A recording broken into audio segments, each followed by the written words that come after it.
My brothers and sisters, I think let us be a bit realistic about what is going on in the world today.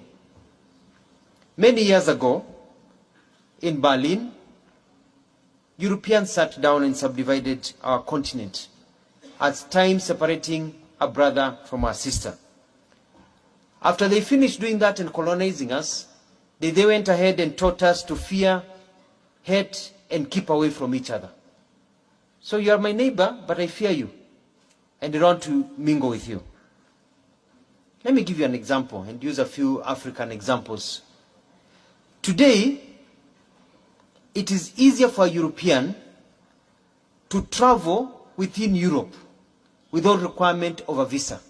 They can trade, make money, visit each other, spend money, and the European Union area, they're making a lot of money, they're becoming rich and rich every day.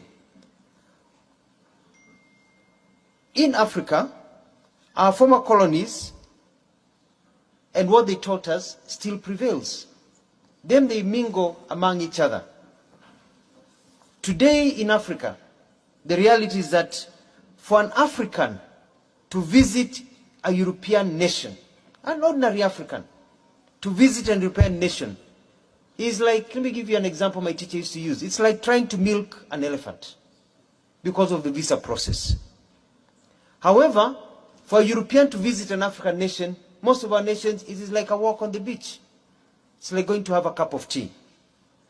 But then that is not the problem. The tragedy is that now for an African to visit a fellow African within the African Union, the visa restrictions in many of our nations, among us, between our brothers and sisters, is like trying to brush the teeth of a crocodile.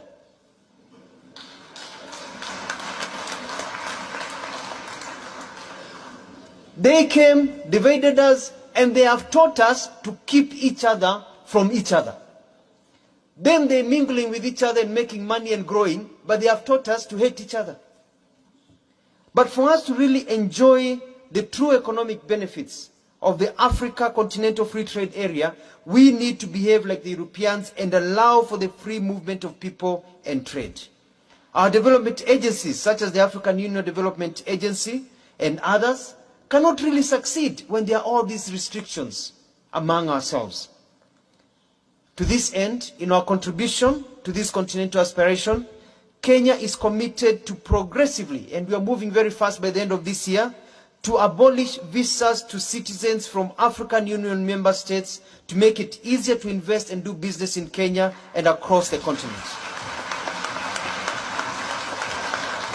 We are going to open the borders of Kenya. We do not fear our fellow Africans. Come, travel to Kenya. Live, do business in Kenya. Trade, make money in Kenya. And we hope we'll get reciprocity with the rest of you.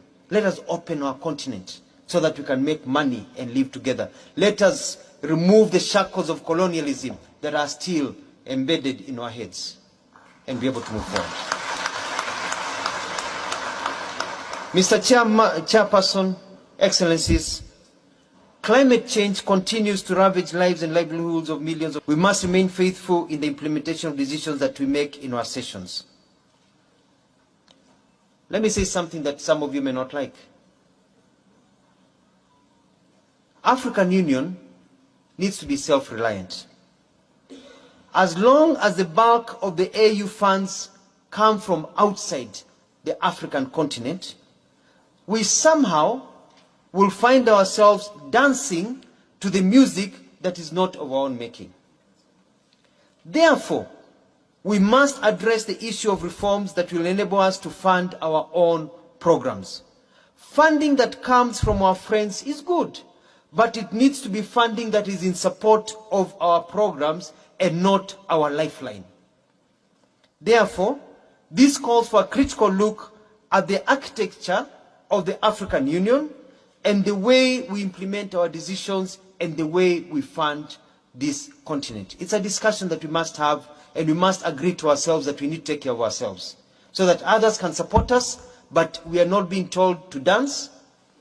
My teacher used to say that at times when you're wearing somebody's suit, you know, and you start dancing, they start telling you slow down because you may ruin that suit. You know, we want to wear our own suits and dance the way we want, not to the tunes of other people.